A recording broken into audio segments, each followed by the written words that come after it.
subcommittee be permitted to sit with the subcommittee at today's hearing and ask questions without objection. So ordered. As a reminder, if members wish to insert a document into the record, please also email it to documentsti@mail.house.gov. With that in mind, the chair asks unanimous consent to enter into the record letters from NAMIC and the Western Governors Association without objection. So ordered. The chair now recognizes himself for the purposes of an opening statement for 5 minutes. I begin by thanking our witness, Mr. Richardson, for being here today to discuss fixing the emergency management system and improving the Federal Emergency Management Agency's, or FEMA's, disaster response. Earlier this month, devastating flash floods hit Texas, causing a death toll of more than 130 people, including children, from a summer camp. The Coast Guard, FEMA, and other federal agencies assisted Texas in the search, rescue, and response. President Trump issued a major disaster declaration opening further federal assistance for disaster victims and to assist in the recovery. My condolences and prayers go to the people who have lost loved ones and to all affected by this disaster. It is unimaginable to those of us who have stood by and watched it. So far in 2025, there have been 20 disasters, resulting in major disaster declarations across 10 states. This does not account for emergency declarations and all the open disasters still on the books, going all the way back to Hurricane Katrina in 2005. I've said this before, I question the increasing role of the federal government in disasters, but when the federal government responds, it helps no one if assistance is slow, bureaucratic, and cumbersome. States should be the lead in preparing for, mitigating against, and responding to disasters. When the federal government does provide assistance, it should be fast, agile, and targeted in a way that's most effective. What I believe we can all agree on is this: 20 years from now, in 2045, we do not want to see congressional hearings asking why disasters that happen in 2025 are still open. The longer it takes for communities to rebuild, no matter who's paying, the higher the costs, and the more vulnerable those communities are to additional harm from other hazards. Over the years, Congress has passed reform after reform trying to fix FEMA and get federal disaster response to work effectively. Quite honestly, little seems to work or have been effective. Congress passes something intended to fix disaster response, but bureaucrats continue to complicate the law with added regulations. This makes the implementation and process more confusing. At times, it seems the process actually gets worse, not better. The process becomes even more unclear when you add in the numerous federal agencies that are now involved in disaster. The whole point of FEMA was to carry out the president's authority in disasters and manage the entire federal government response. However, we seem to have gotten away from that, and we have many agencies, often with conflicting requirements and rules involved, slowing the process even more. Today, I hope we can touch on not just what is happening or happened in Texas and other recent disasters, but how we can work together effectively to fix our emergency management system. Our constituents, American people, are depending on it. It is our duty. How do we make it work better for the communities hit by the disasters, and how do we also respect the taxpayer? I appreciate the leadership of the full committee, Chairman Sam Graves and the ranking member, Mr. Larson, for their work in trying to tackle these issues with their legislation, and we look forward to seeing that very shortly. With that, I look forward to hearing from our witness. The chair now recognizes the ranking member, Mr. Stanton, for 5 minutes in his opening statement.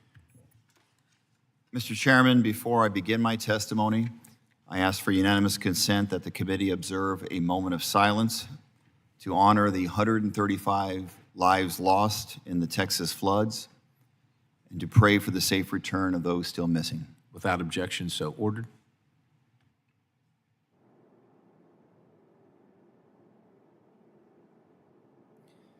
Thank you, Mr. Chairman. For the sake of time, I ask unanimous consent to submit for the record news accounts corroborating the details I'm about to provide in my opening statement. Mr. Chairman, thank you for Without objection, so ordered. Mr. Chairman, thank you for holding this hearing and focusing our mission to the Federal Emergency Management Agency. Every Democrat on this panel accepts that challenge, and I hope we can work together in a bipartisan way to get this done. The news out of Texas is heartbreaking. On July 4th, flash floods swept through Kerrville and nearby communities, claiming 135 lives, including 37 children. We have learned the faces and stories of the victims, young girls whose dreams were stolen, camp staff who gave their lives leading children to safety, a father who punched through the window to save his family before bleeding to death from his injuries, and two little sisters swept away together, later found holding hands. So many grieving neighbors and families on the ground who have been working around the clock in response to this disaster. To those brave women and men, we see you, we thank you, and we will not forget your heroism. Meanwhile, the acting FEMA administrator, David Richardson, before us today, was missing in action. For the first 48 hours, the most critical window for search and rescue, he never visited the National Response Coordination Center. For more than a week, he stayed away from Texas, and for 10 days, he made no statement about this tragedy. Not a word of sympathy or reassurance to the public. When he appeared finally in Texas on July 12th, it felt like a box-checking exercise to quiet his critics. He stayed only a few hours. But in his rush, Mr. Richardson failed to check the most important box, basic human decency. This tragedy forces some incredibly hard questions. Did the FEMA administrator fulfill his legal duty? Did he fulfill his moral duty? Did the administrator sitting before us do everything that he could to save lives? The FEMA administrator is the primary federal coordinator for disaster response. That means anticipating needs, acting proactively, moving resources swiftly, even without waiting for a specific state request. FEMA's own national response framework demands proactive search and rescue. These reforms were put into place after Hurricane Katrina, when federal failures cost lives. Yet nearly 20 years later, history has tragically repeated itself. Secretary Noem required her personal sign-off on every contract above $100,000.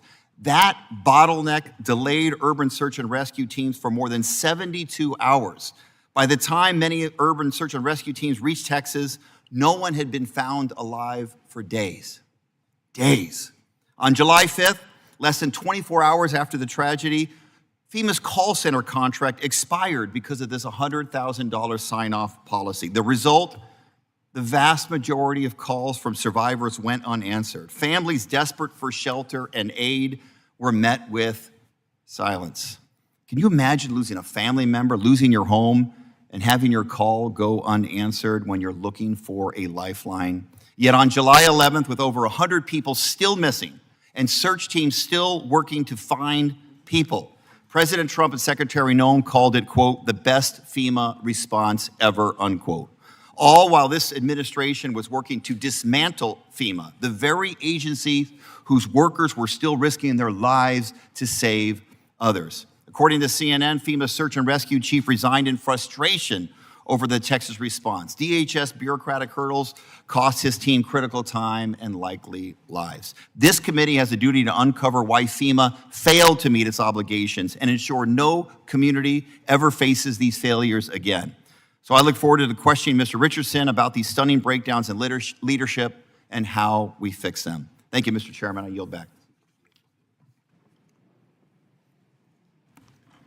Chair thanks the ranking member. The chair now recognizes the ranking member of the full committee, Mr. Larson, for 5 minutes for his opening statement. Thank you, Subcommittee Chair Perry and Ranking Member Stanton, for convening today's hearing on FEMA.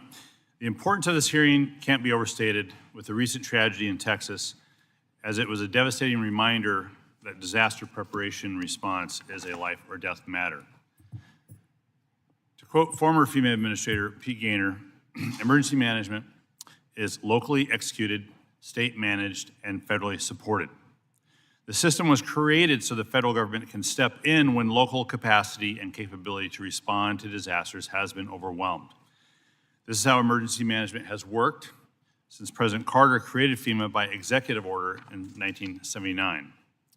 And now the current administration has stated its desire to eliminate FEMA as it exists today and have states lead disaster response. But states already lead disaster response. That is how disaster response works.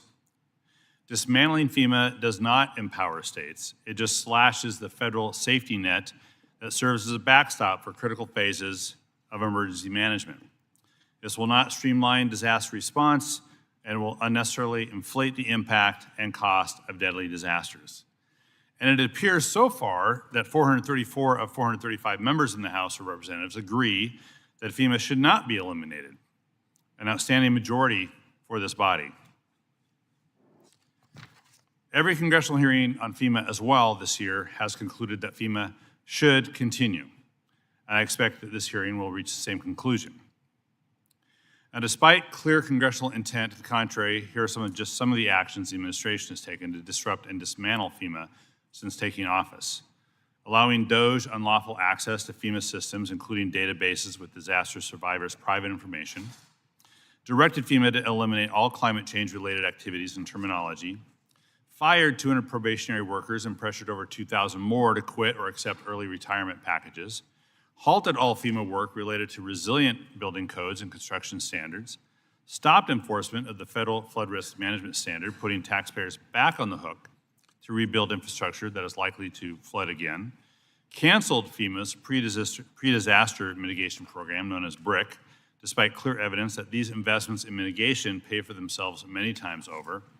Ignored statutory deadlines to facilitate FEMA disaster preparedness grants, mandated a wasteful and inefficient manual review of all grant disbursements, freezing over $100 billion in payments, ordered every grant and contract over $100,000 to be personally approved by Secretary Noem before disbursement, and ended door-to-door canvassing to help survivors register for federal aid after disasters. Now, the culmination of these efforts paint a scary picture that this country is not ready for disaster season.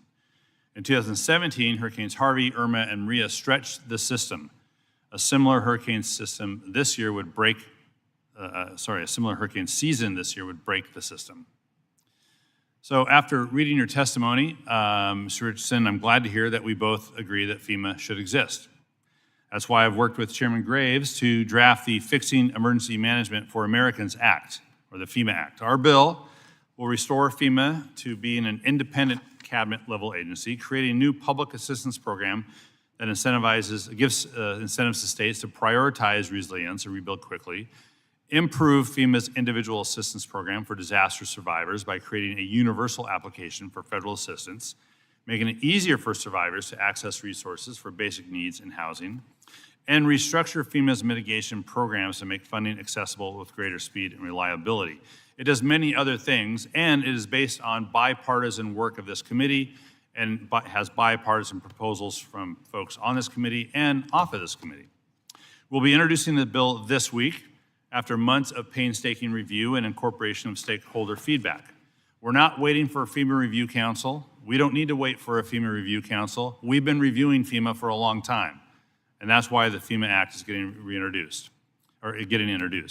So I look forward to moving this legislation through the committee and to the House floor before and hopefully having it passed by both houses of Congress and signed into law. That is the process of making major changes to federal government agencies. Today, we're going to have a serious discussion on the current state of the nation's disaster readiness posture, and there will be some tough questions, Mr. Richardson, but please don't think we're asking them because we want you or FEMA to fail. We want you and FEMA to succeed. We desperately want and need you to succeed so Americans are safe from disasters. So thank you for being here. I look forward to your testimony and yield back. Chair thanks the ranking member. The chair now welcomes our witness, Mr. Richardson, and thank you, sir, for being here. Briefly, I'd like to take a moment to explain our lighting system for our witness and for everybody else in the room, in case you're wondering. There are 3 lights in front of you. Green means go, yellow means you're running out of time, and red means to conclude your remarks. I would also encourage you just to make yourself familiar with where the microphone switch is, and have the mic up to your mouth so we can hear you. The chair asks unanimous consent that the witness's full statement be included in the record without objection. So order the chair also asks unanimous consent that the record of today's hearing remain open until such time as our witness has provided answers to any questions that may be submitted to him in writing without objection. So ordered. The chair also asks unanimous consent that the record remain open for 15 days for additional comments and information submitted by members or the witness to be included in the record of today's hearing without objection. So ordered. As your written testimony has been made part of the record, sir, the subcommittee asks that you limit your oral remarks to 5 minutes. With that, Mr. Richardson, you are recognized for 5 minutes for your testimony.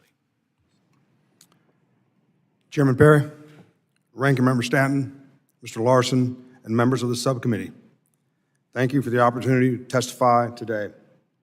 I am the senior official performing the duties of the administrator of FEMA.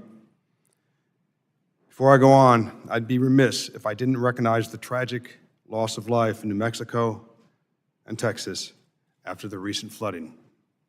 I was on the ground in Kerr County and saw the devastation firsthand.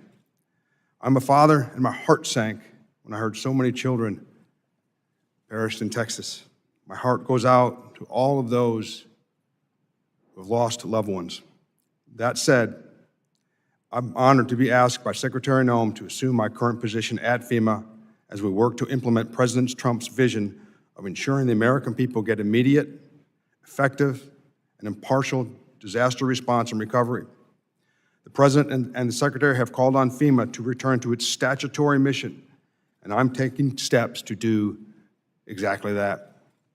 Consistent with their guidance, I have conducted a thorough mission analysis of FEMA and directed the agency to focus on 3 initial operational priorities: safeguarding the American people, return primacy to the states, and strengthen state, local, tribal, and territorial capability to respond and recover from disasters.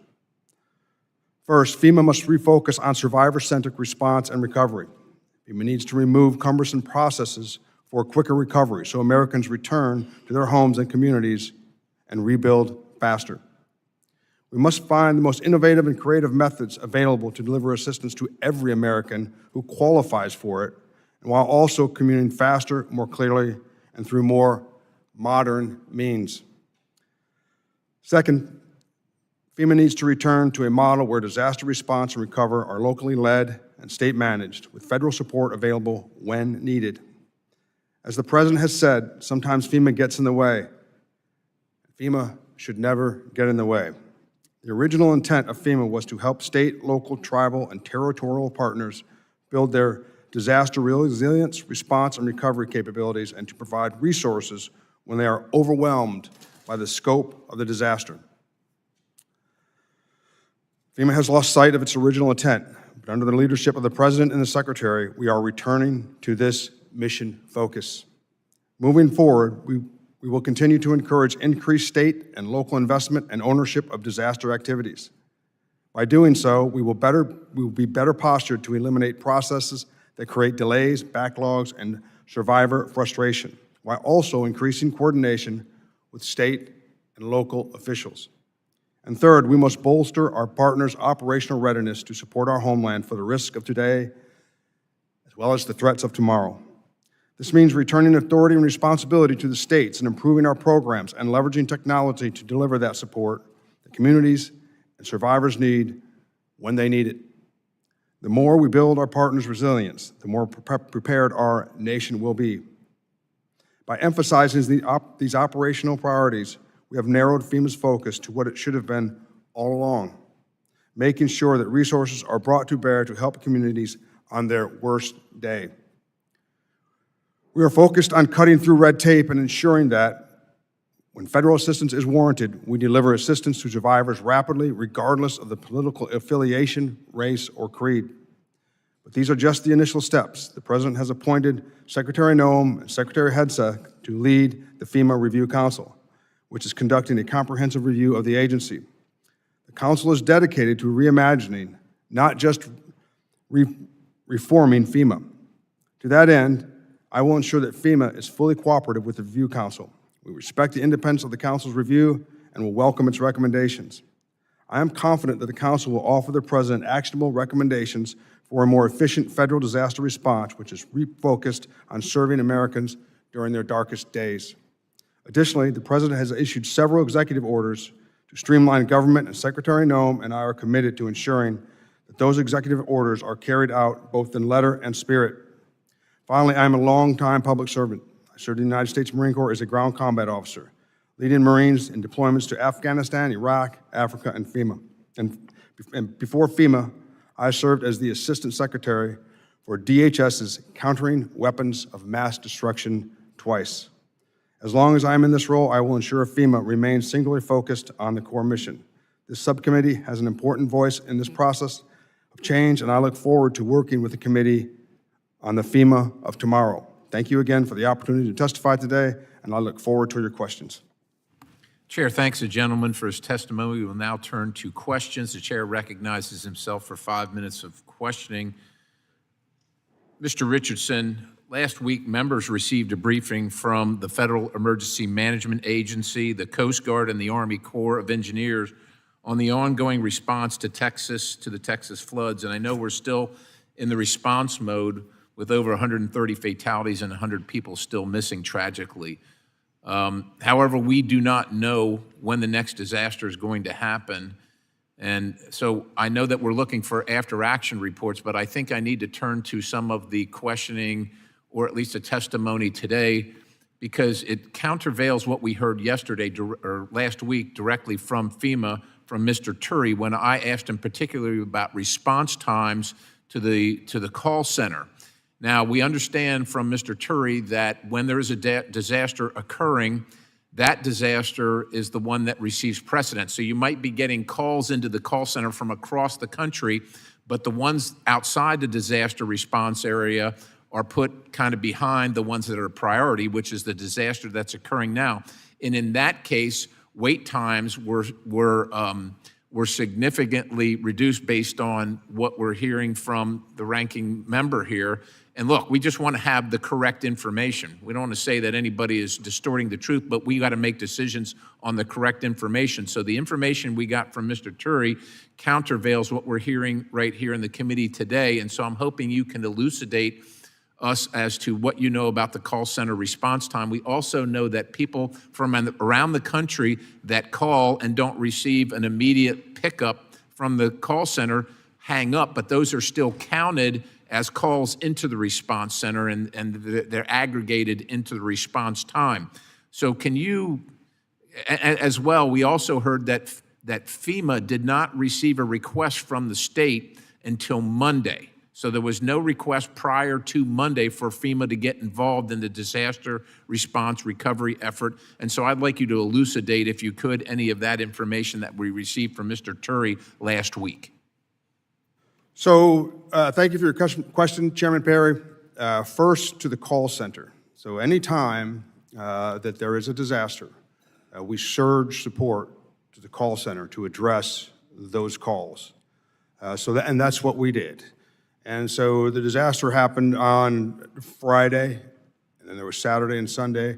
And for most people, they don't call into the call center over the weekend. They would call in on the Monday. And indeed, we had the surge support available all weekend, and when they came in on Monday, of course, there was a surge. Now, as Mr. Turi very likely told you, all calls were answered within 3 minutes, and no call, or in 3 minutes, and no calls beyond 10 minutes. So it's from 3 to 10 minutes. And the vast majority of phone calls were answered, and the questions were addressed. Now, regarding I think the next part of the question is the support on the ground in Texas on, you said Monday, correct? Well, that's what we understand from Yes. Mr. Turi is when FEMA received the request from the state of Texas. FEMA doesn't go unrequested, as the federal government. That's correct. The requirement is to wait for the state to request and then be prepared to respond. So Texas, first of all, on the deck in Texas on the 4th of July, there was a national urban search and request team. We have 28 of those teams all over the country. One of them is in Texas. So in College Station, Texas, that FEMA-funded, FEMA-trained, and FEMA-equipped asset was already on the deck on 4 July. And there was also a federal coordinating officer at the EOC, Emergency Operations Center in Austin. And regarding the request on Monday, that is correct. So the disaster declaration didn't come in until Sunday, and then Monday they requested, and the support was there within 24 hours. Within 24 hours. Is there a standard by which is set for FEMA on the response time? Is 24 hours? It seems, from my standpoint, that seems like a long time to wait. So just tell me if there's a standard. You know, when we had a medevac call in Iraq, as the commander of the task force, if the aircraft wasn't airborne within 8 minutes of the call, it was a call directly to the Secretary of Defense. What is the response time, if you know, required for FEMA on such a response? Thank you for the question. Once again, they get there as quickly as possible. Those two teams came from, I believe it was Tennessee, no, it was Missouri and Colorado, and they get there as soon as they possible because they've got to move. I understand, but so my time has expired, but is there a minimum response time? I'm just asking for purposes of trying to make things better. So does FEMA have a minimum response time once the request is made to respond, like within an hour or within 24 hours? Or what's the... Well, they respond immediately, and they, as soon as they get the word, they move. So they respond But there's no immediately. requirement that you know of? There's no requirement? They get there as fast as possible. I don't know if there's an hour number, but they Okay. get there as fast as If they you could possibly get back to the committee with that information, that would be helpful. With that, my time has expired, and the chair now recognizes the ranking member, Mr. Representative Stanton from Arizona. Thank you very much, Mr. Chairman. I, too, was at the briefing that you were at, and it sounds like you and I share our disappointment in FEMA staff for pointing the finger at Governor Abbott and blaming Governor Abbott and his team for a late request for urban search and rescue help in this horrible disaster. But as Mr. Richardson, I'm sure, knows, under federal law, under the National Response Framework, FEMA does not wait for a request from the local government. Under the National Response Framework, federal law requires FEMA to anticipate the needs of states in disasters, to coordinate proactively, and not to wait on the state's request for positioning resources. Mr. Richardson, were you aware that this is federal law for you to act proactively and not to wait for a request from Governor Abbott to pre-position resources? Thank you for the question, Mr. Stanton. The capability indeed was pre-positioned, and that's why I mentioned Texas Task Force 1. It was pre-positioned in Texas and ready to go.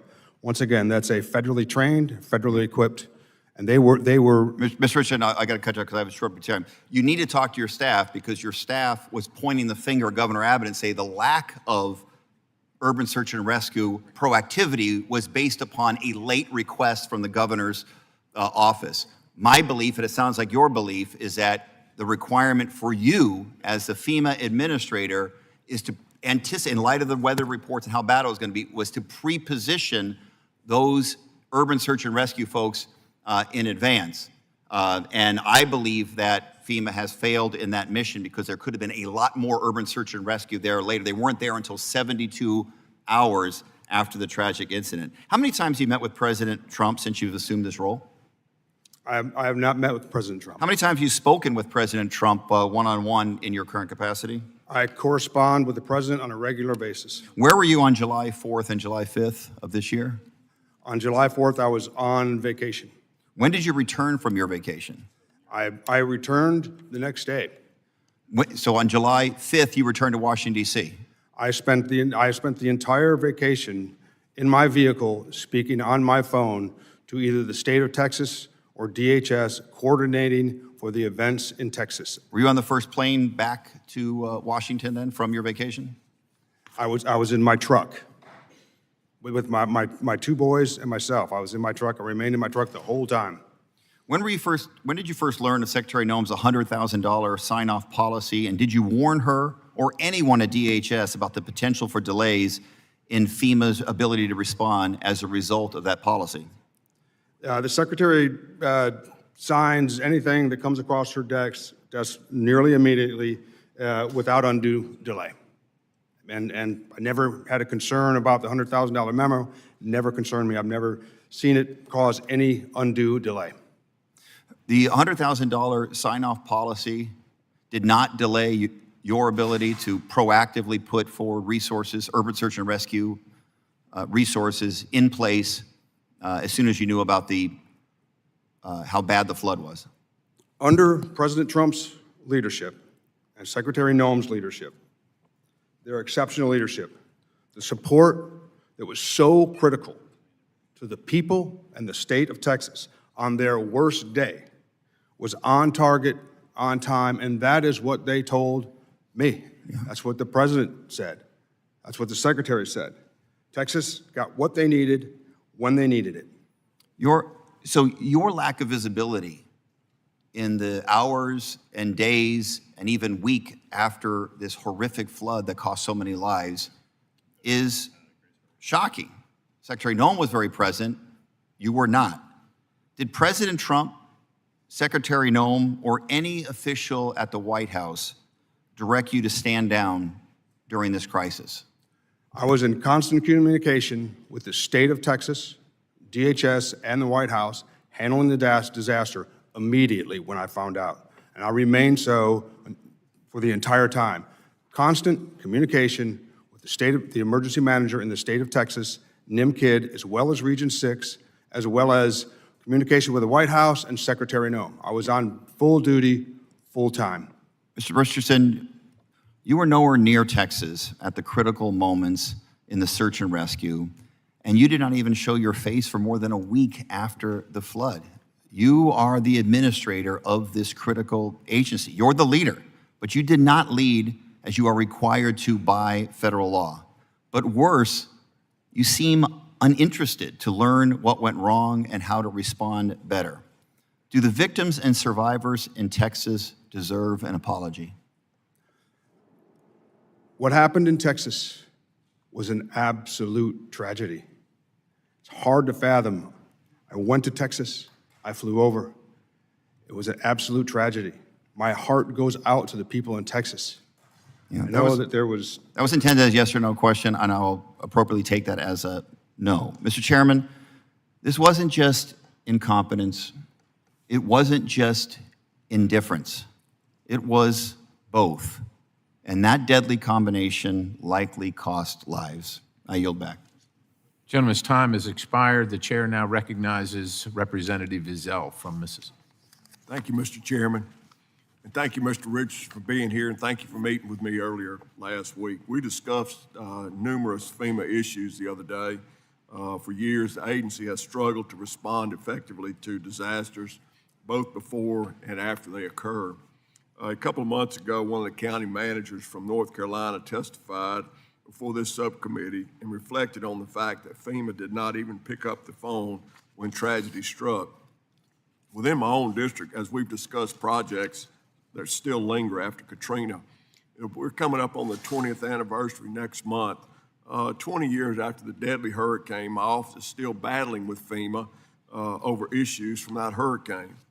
Mr. Richardson, what measures is FEMA taking to finally close out the Katrina projects?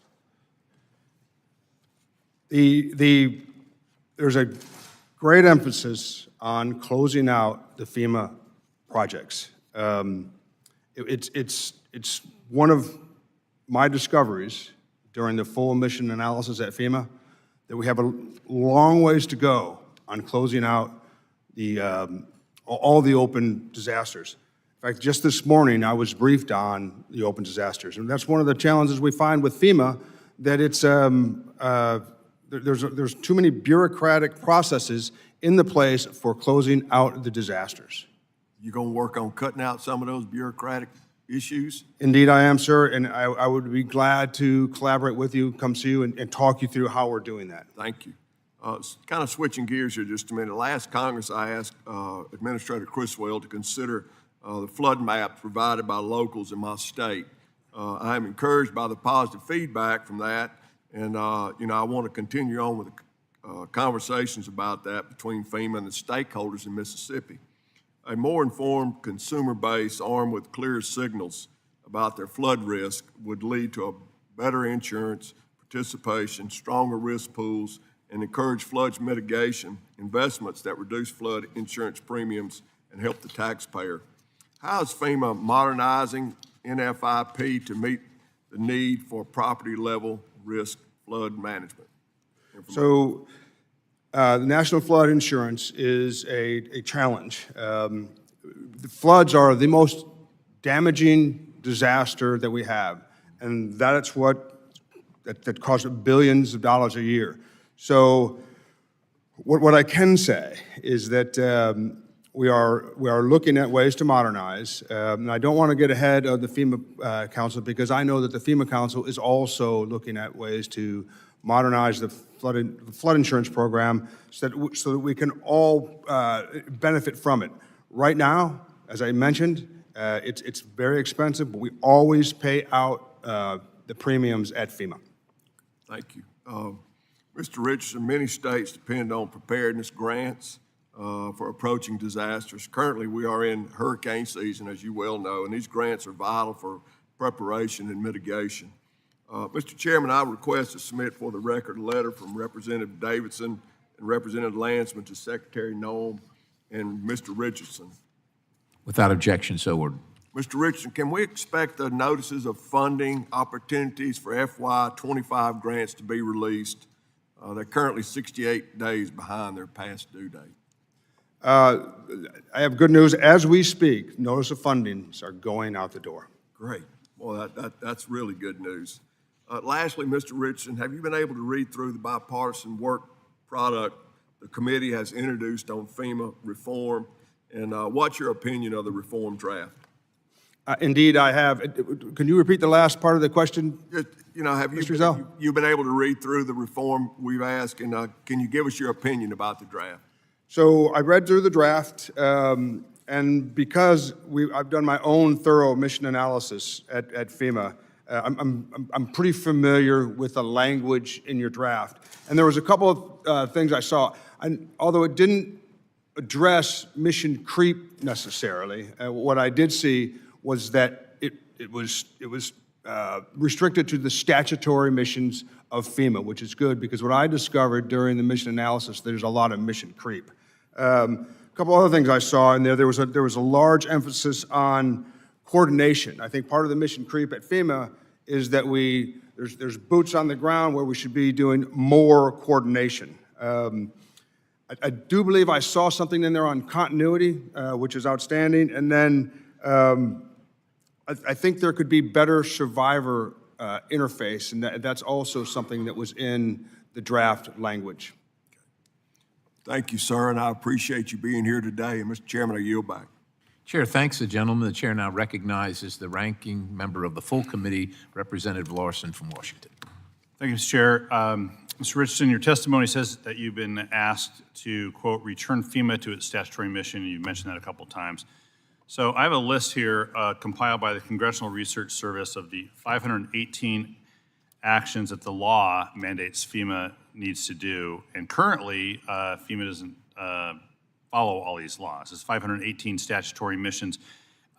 This is kind of a crazy question, but can you commit today that you'll fulfill the promise in your testimony to return FEMA to its statutory mission and implement all the mandates in this list? So the answer is, we did our own mission analysis at FEMA, which comes up with not far from the statutory tasks that you have there. And what we did, and I can commit to, is that we developed 8 mission essential tasks that we have to do by statute. We've only done the initial analysis, but what I can commit to is we, until otherwise directed, will continue to carry out the mission essential tasks for the federal emergency management Well, I think it's fair to say that there are probably 8 categories of missions. I don't think FEMA only does 8 things, and I think that what these 518 actions that are in law says FEMA has to do that are your mandates are worth going over. So I want to be sure we enter this in the record, Mr. Chair. Mr. Chair, I'll take care of it. The next thing I want to ask is, you noted that the original... Without objection, so ordered. Your testimony says the original intent of FEMA was to help state, local, tribal, territorial partners build their disaster resilience, and that FEMA, quote, must bolster our partners' operational readiness to support our homeland for the risks of today and threats of tomorrow. Here's the thing. There are three really kind of basic three missions of FEMA: pre-disaster mitigation, immediate response, and recovery. It sounds to me like the administration really wants to do response and recovery, and leave sort of the preparation to lower the damage from disasters, leave that to state and local governments. That is the pre-disaster mitigation bit, which is why the administration canceled billions of dollars in BRIC money, Building Resilient Infrastructure and Communities money, and pulled that back. But it does seem that you aren't helping communities prepare for their worst day if we are not helping them, if we're not including in the recovery bit the ability to build for that worst day, so the impact of the worst day is less than it could have been. And that is pre-disaster mitigation assistance. I'm thinking specifically of a lot of things in my state. One in particular, the $85 million grant that was 4 years in the making for the county of Grays Harbor. I can get the details on it. But this is not a county that is going to find $85 million under, in the couch cushions to be able to do that work. And there are places all over the country that need federal assistance for pre-disaster mitigation in order to prepare for the likelihood that something's coming in the future. Could be floods in my area, could be earthquakes in my area, could be wildfires and so on. But the administration is sort of saying, no, states and locals, you need to do that when they don't have the money to do that. We're the backstop. We need to be helping states and locals prepare for this and paying for this with appropriate review so that the disaster we respond to is less than it could have been. And so, I mean, do you think that FEMA has no responsibility to help local governments and state governments prepare for that worst day? Because that's what it sounds like. What I think is that, I believe you're referring to mitigation, correct? Yeah. Okay. Yeah. What I believe and what FEMA believes is mitigation is very important. And I think you know what the return on investment for Absolutely. 7 to 1 or something. mitigation. It's like, 7 to 1 or 6 to 1, I don't really remember. However, under Secretary Noem's outstanding leadership, as well as the President's outstanding leadership, what FEMA is responsible to ensure there is proper oversight of the grant funding for mitigation. Well, here's the point on it, and I appreciate that. I don't think their leadership's been outstanding on that, and that's my job to be critical and to be complimentary when both circumstances avail themselves to that. But on pre-disaster mitigation, on helping communities prepare, I don't think they've done outstanding leadership. They've actually cut the money to zero to help our state and local governments prepare for that worst day, so the worst day is less than it would have been. And we may not have been specific in the FEMA Act to include that. We're looking at changes to make it as part of the FEMA Act. It doesn't mean we're against disaster mitigation assistance, because we already have that. What you're all choosing to do is to not do what you can do. Now, the law doesn't say you have to fund the BRIC program. It authorizes you to fund the BRIC program, DRF. But not funding the BRIC program is actually making the worst day the actual really the worst day, as opposed to investing in ensuring the worst day is less than it could have been. I just really got to hit home on that, and we're really going to push hard on you all, the administration, so that their leadership can be outstanding. I want it to be outstanding. I don't think it is right now. I'll yield back. Gentleman's time has expired. The chair now recognizes Representative Kennedy. Thank you, Mr. Chair. Thank you, Mr. Richardson, for being here. I wanted to start off with a disaster that's unfolding in the state of Utah right now, a fire that currently is, the Deer Creek fire has burned more than 17,000 acres, and we have over 580 firefighters and personnel on the line right now in the state of Utah. There's helicopters, dozers, and engines that are backing up these individuals trying to help with that. But I want to recognize their courage and thank FEMA for stepping in to help early with a fire management assistant grant. That's really important to us, and that federal support actually can make all the difference as we deal with the wildfires, not only in the state of Utah, but throughout the West. That said, serious challenges remain in 2024. Utah expected to spend $12 million on wildfire suppression, and instead, We spent $28 million by late August. And FMAG reimbursements from previous fire seasons are still delayed for us, leaving the state to front the costs. Thanks to your leadership and the Utah State Legislature, we're now operating with a unified wildfire suppression fund that supports prevention and post-fire recovery. It's a forward-looking state-led model that gives Utah the flexibility to act quickly and invest wisely. Utah needs federal partners who help us move faster, not slow us down in these circumstances. I have a few questions regarding that. So the first question is, working with the Utah Legislature, we've got this wildfire suppression fund that is designed to manage all phases before, during, and after the fire. How is FEMA supporting that kind of state-led model, especially for major incidents like the Deer Creek fire and smaller fires like Amelia and Rye Draw? Thank you for your question. So the way we manage that is not only through FEMA, but also through the FEMA, the regional administrator, and they work very closely with the states on those issues. I am very aware, my heart goes out to the people of Nevada of the fires. I get briefed on that nearly every day, so I see them. And so that's kind of how we handle that normally at the regional level. And the regional managers, they'll contact me, we're in close communication, and we work through any issues that happen. But no, that generally happens at the regional level, which is it's how it should be, because that is the closest to the state. Good, thank you very much for that. As to these reimbursements, the assistance grants reimbursements, Utah is still waiting for FMAG payments from past fire seasons. What is FEMA doing to speed that up to help these states that have spent a lot of money to suppress these wildfires, often that are on federal lands? So you're asking me how we're speeding up the FMAG process? How do we speed up the FMAG process? So I'm not real familiar with exactly how we do the FMAG. What I like to do is go back to my office and see exactly how it's done, and then we'll bring to you some recommendations. Yeah, and anything we can do to help with that, with recommendations on your part or our part. The reality is this is in the state, but the federal lands are often implicated, which leads me to my final question. If I have any time remaining, I'll yield that to my chair. But the Deer Creek fire currently is crossing county and state lines as well as tribal lands. And what systems is FEMA using to support real-time coordination as we deal with various jurisdictions associated with these fires, which don't respect boundaries? So are you asking me what technology we're using? Technology or methods that we'll use as these fires cross various jurisdictions, including state lines, county lines, and tribal lands.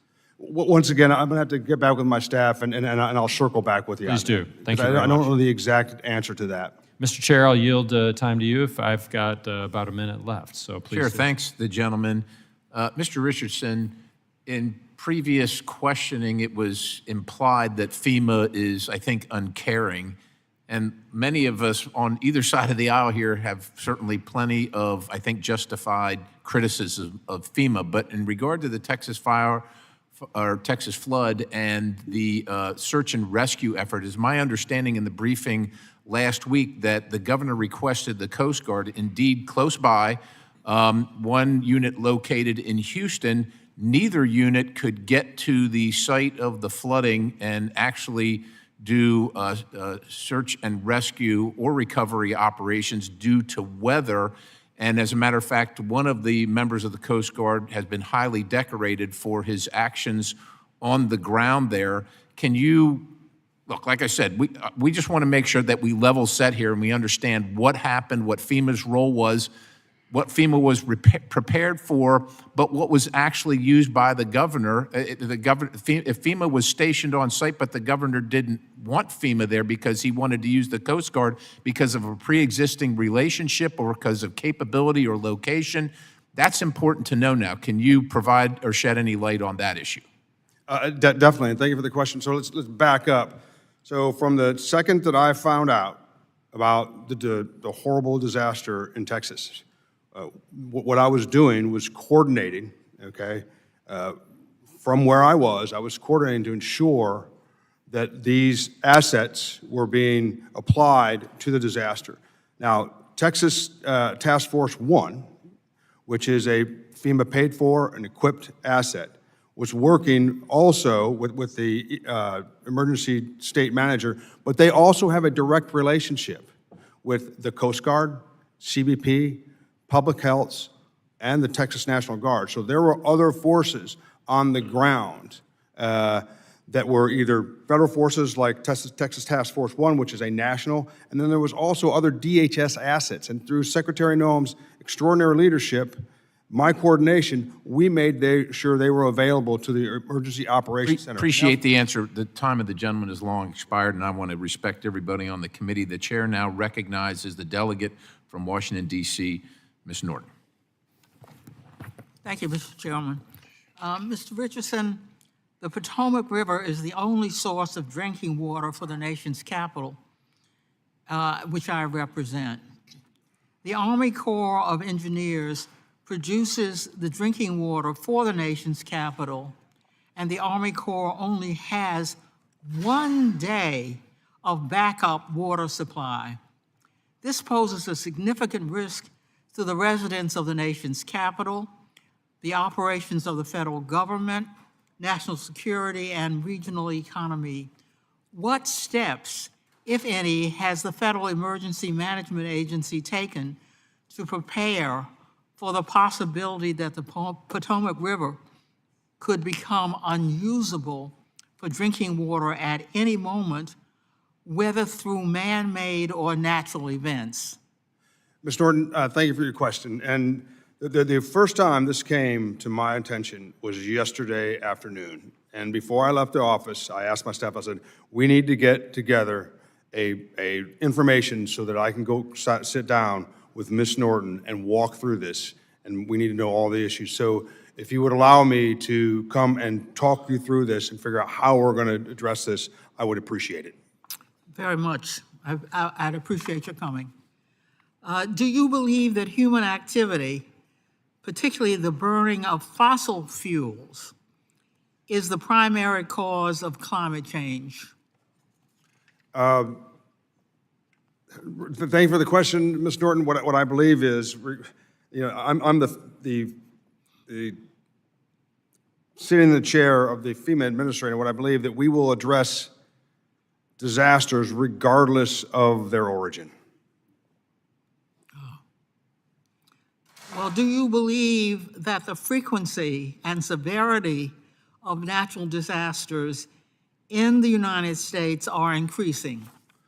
What I believe is, regardless of whether they're increasing or not, that the FEMA is there to assist the American public, the nation, in disaster response and recover, regardless of the origin or regardless of the frequency. Thank you very much, and I yield back. Chair thanks the gentlewoman. Chair now recognizes the gentleman from Texas, Representative Babbitt.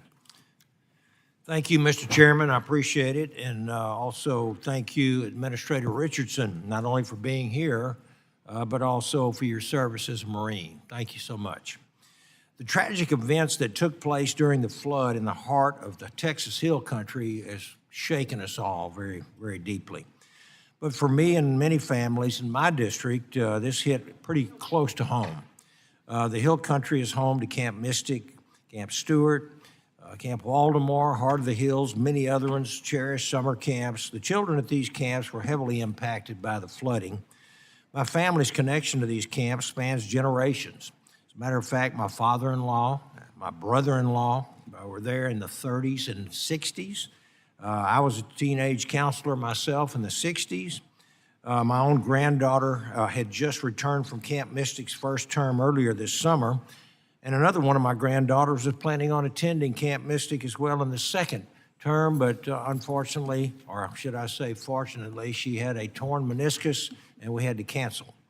I've had 4 grandsons attend Camp Stewart just a few miles down the road, and there are so many more people not related necessarily by blood, but who feel like family to me. It was a cultural thing that went for many, many generations. The entire state mourns the loss of longtime camp director Jane Ragsdale, a woman who poured her heart into shaping generations of young lives, including my own daughters and granddaughters. No words can really truly capture the grief and heartbreak that so many of us feel, but we owe it to these families and future generations to ensure that this never happens again. We must learn everything we can from this tragedy. We must act. And that's why the House Science Committee, which I chair, will be conducting a thorough review of the circumstances surrounding this event. And it's also why reauthorization of the Weather Act must prioritize improving weather communication, strengthening coordination with local officials, and accelerating technological innovation. Communities must have every single advantage when severe weather hits. NOAA and the National Weather Service must be equipped to fulfill their core mission, protecting life and property. The National Weather Service has been found to have done their job. They were not understaffed. The truth of the matter is they did what they needed to do. Administrator Richardson, as you know, heavy rains and flash floods are not uncommon in Texas, especially in my own district over on the east side of the state where we've had 7 disaster declarations in 10 years. But the scale and suddenness of this particular event in Kerr County, Texas, demand urgent attention. And here on the Transportation and Infrastructure Committee, where we work closely with FEMA on long-term planning and disaster mitigation, I look forward to working with you and your team to identify gaps, streamline interagency communications, and support smart, data-driven solutions, whether it's investing in flood mapping, modernizing warning systems, or expanding public education. We've got to work together to prevent another tragedy. This flood has changed lives forever. We owe it to every single family, camper, counselor, first responder to make sure that their pain leads to progress. I don't have, well, I've got a little time left, so I want to ask you, I have a question. What steps will FEMA take to ensure that something like this will never happen again? And how can we in Congress support your efforts to strengthen preparedness and response capabilities? Thank you for your question. Yes, sir. So, once again, the events in Texas, the tragic, I mean, we've all heard, descriptions of it, seen descriptions of it, was absolutely horrible, and our hearts go out to the great state of Texas and all the people. I've got 2 boys, and when I flew over the Guadalupe River and saw Camp Mystic, my heart, which had already sunk further. So, and this is how we kind of work this. This is locally led, state managed, and federally supported. So what we do is we work as closely as we can with emergency managers in Texas and the local communities, and through mitigation grants and resilience and those type of efforts, we work with them to build the best emergency management system we can have. And as you saw in Texas, under the Secretary's leadership and the President's leadership, it worked very, very well. Under NIMKID's guidance, that's a model of how it works. And I can tell you that Texas is in good hands, and we want to use Texas as a model for how it's done.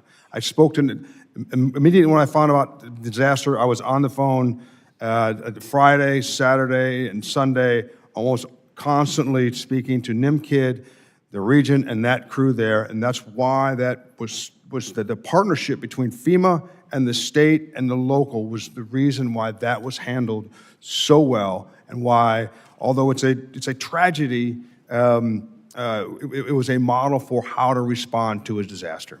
Okay. Gentleman's time has expired. Thank you, Mr. Chairman. I yield Chair back. thanks the gentleman. The chair now recognizes Representative Friedman from California. Thank you, Mr. Richardson, for being here today. I represent parts of Los Angeles, which of course was devastated by huge mega fires recently. Very appreciative of FEMA's efforts on the ground. What we've discovered is that currently FEMA bars providing assistance to disaster victims who've received individual charitable donations, like through their church or through a GoFundMe page. They're finding that FEMA is deducting that amount.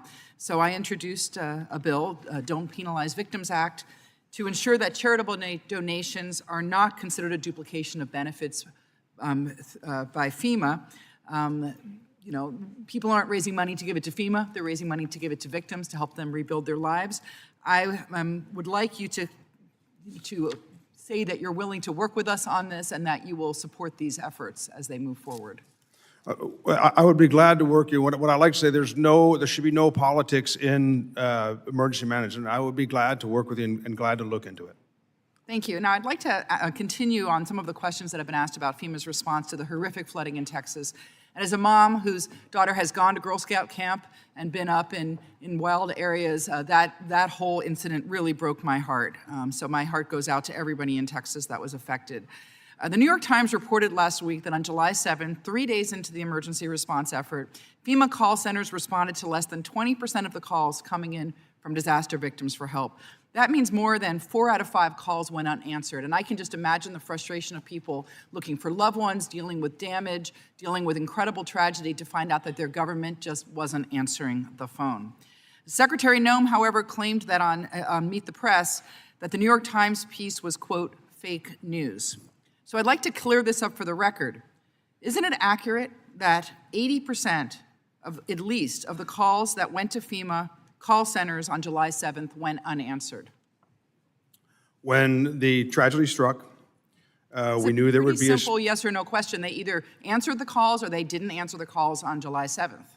When there was a spike in calls, FEMA was there to answer the calls. The majority of the calls were answered at the call centers. Well, that's not what the report says. The report says that on July 5th, as the floodwaters were starting to recede, FEMA received 3,027 calls from disaster survivors and answered 3,018 of them, which is over 99%.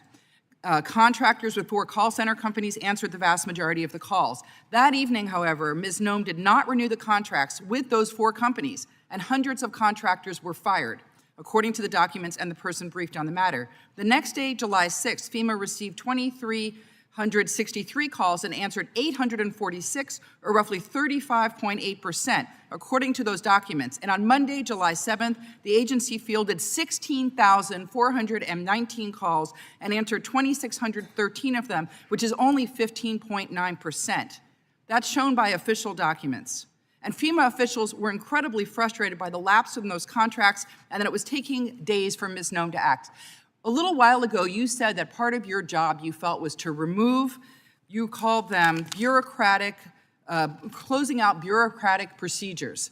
To me, having someone, one person only, having to sign off on every contract of $100,000 or more is the definition of bureaucracy. And in this case, it led to thousands of victims not having their calls answered by their government. Their government wasn't there when they reached out for help in their darkest hour. So are those numbers fake? Are you telling me that those are fake numbers, or are they verifiable, and did Ms. Noem misspeak when she said that it was fake news?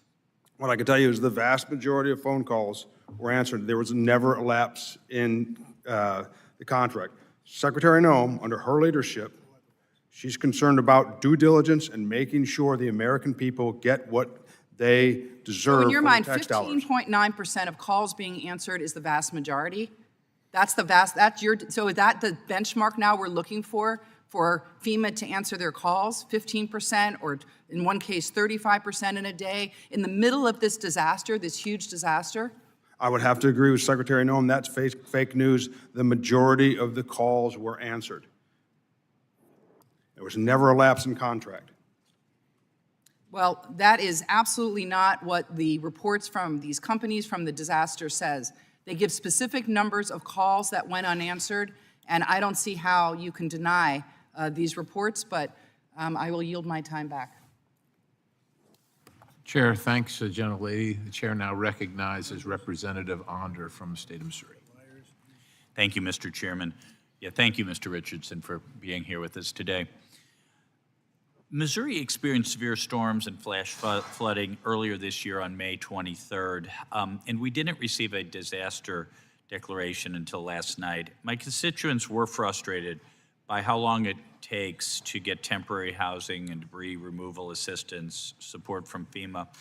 Why does it take so long to make these determinations, and what's being done to cut the time to get help in these situations? So when the determinations come in, we review them. We work with the regions primarily. As far as specifics of each one of the declarations, I would like to get back to you, and I'll go back home, I'll look into it, I'll figure it out, and I'll come back to you and give you any specific details, because I think you're looking for specific information on a certain declaration, correct? Yeah, or what is the process of issuing these declarations? The declarations come in, there's a set of criteria, and then we make a recommendation on that criteria. Once again, it's eligibility based, so there's criteria, and we have to take a look at the criteria and make sure. For example, from the first second I found out about the horrific events in Texas, I got on the phone, I was speaking to the emergency manager there, and we were talking about how the declaration was going to come in, how it was going to be crafted. So there's some pre-work that's done right in the middle of the disaster normally, and then there's some administrative work that needs to be done at the regional level, and then it comes to FEMA. So, but it's normally worked out very early if they meet the criteria or not, because we all kind of have a pretty good idea what it is, and then we got to get it down on paper. And that's what I spent a lot of time on the 4th of July, well, really the 4th and the 5th with NIM Kid, because theirs came in, I believe it was just after midnight on Sunday, so it came in very quickly from Texas. And then the criteria, we took it and we turned that around within just a couple hours. Very good. And you emphasize the need to cut red tape and remove cumbersome processes to speed up disaster recovery. Can you walk us through specific internal FEMA policies or procedures that you have streamlined to speed up delivery of assistance? Yeah, so one of the things that I recognized immediately, and part of it was from being the Assistant Secretary at CWMD prior, part of it was doing mission analysis. What I discovered is there were 3 or 4 contract shops around FEMA. So we consolidated that, okay? Because that makes it a lot faster. If you consolidate, you've got the same people, you're keeping track. And then the other thing we do is we make sure that we've got a team that tees those contracts up for me to sign. And we have certain ones that have to come to me. So what we've done is we've reduced the number of hands, so to speak, that touch those. We also consolidated so we know where they all are all exactly. So it's actually working pretty good now, and that's what we've done. And you've said that FEMA needs to return primacy to the states. For states like Missouri, what would that look like? What kind of shift in operational authority and flexibility to state and local managers might we see? Well, it wouldn't necessarily be, it probably has to do more with training and coordination. So the coordination is the key piece, how the coordination is done. One of the challenges that FEMA has is when the region comes into the state, even though we run TTXs all the time, I think I was involved in at least 7 or 8 TTXs all the way from Guam to the Virgin Islands. And one of the things I talked to the folks in the after action about was what gaps in capability they had. So if the states can become, adept at identifying their gaps, and if they can communicate that to the region, that is part of it. So they know what their shortfalls are. They've pre-identified them so that we can pre-position assets. That's the key. And once again, states like Texas are kind of a model, and they did that very well, as demonstrated in the events of the flood. Very good. Thank you. I yield back. Chair thanks the gentleman. The chair now recognizes Representative Figures. Thank you, Mr. Chair, and thank you, Mr. Richardson, for being here with us today. I represent the 2nd Congressional District of Alabama, which begins in Mobile. It's where I'm from, where I was born, where I was raised. And with the exception of probably Congressman Ezell, I don't know, from Mississippi, I don't know that there's another member on this committee that's actually been through more FEMA-responded disasters from hurricanes throughout the entirety of my life. So it's important to me that FEMA is ready, is prepared, because it's not a matter of if we get hit by a hurricane, it's a matter of when we get hit and how severe the damage will be and what FEMA's role will have to be in responding to that. We are approaching the 20-year anniversary of Katrina, and a lot of focus on Katrina is on New Orleans, but there was an entire realm of the east side of that storm that decimated parts of Mississippi and Alabama as well. And so this is a time where people are focused on some negative history as it relates to FEMA and FEMA's response. And as I sit here, the question that I just have to ask, because if we get hit by a hurricane, or when we get hit by a hurricane, and fortunately there's not a bad response, but if there is a bad response from FEMA, I don't want to sit here and the answer is I'm sorry. I don't want you to be sorry. I want you to be careful. I want you to be prepared. I want you to be ready.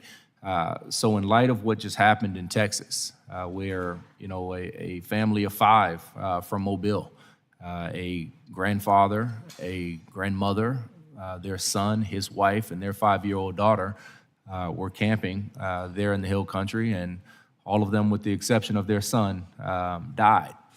And so this is something that is resonating in my district right now. What is, and I'm in no way insinuating that that was FEMA's fault, but what lessons have you learned in the response to Texas that you will apply going forward, particularly through this hurricane season? Thank you for your question. So a lesson learned from Texas and is essentially how Texas had forces pre-positioned. For example, there are 28 national urban SAR units. One of them was in Texas. And it's not that it's a lesson learned, but what we did is we confirmed how effective that is. And under Secretary Noem's leadership, we also confirmed how effective it was for the Emergency Operations Center in Texas to be able to communicate with CBP as well as Coast Guard. So all those DHS assets were already there. So pre-positioning is something that we've confirmed is a solid practice. And I think one of my lessons learned, and I think this is an important one, obviously communication. NIMKID and I were in communication. I was in communication with Secretary Noem, coordination, pre-positioning, planning. But the lesson that I particularly learned was personal relationships. I had come to know the emergency manager in Texas, NIMKID, and it helped a lot. From the second I heard about the disaster, Well, I don't want to cut you off, but I want to preserve my time. But is there anything you think FEMA did wrong in its response to the Texas floods that we can rectify and do differently next time? I can't see anything that we did wrong, and I think the President and the Secretary have acknowledged that, and so has Governor Abbott, by saying how well we did. So what we would like to do is we would like to take the strengths that we did in Texas, and we were going to share them with other states, and we'll work on them in tabletop exercise to make sure that they can do it as well as Is it your Texas. testimony here today that FEMA's response to the Texas flooding was a perfect game? It was perfect.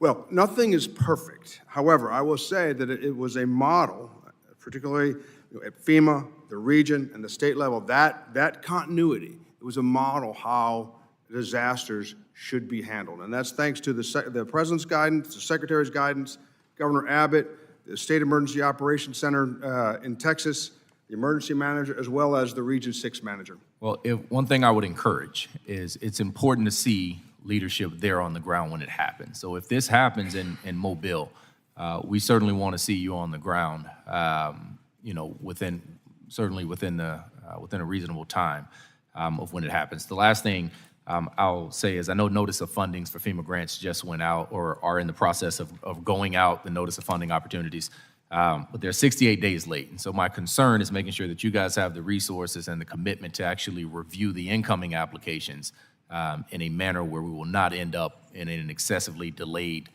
state when it comes time to actually awarding the funding opportunities. And with that, I yield back. Thank you, Mr. Richardson. Chair, thanks to gentlemen. The chair now recognizes Representative Fong from California. Thank you, Mr. Chair, and thank you, Administrator, for being here and for your leadership.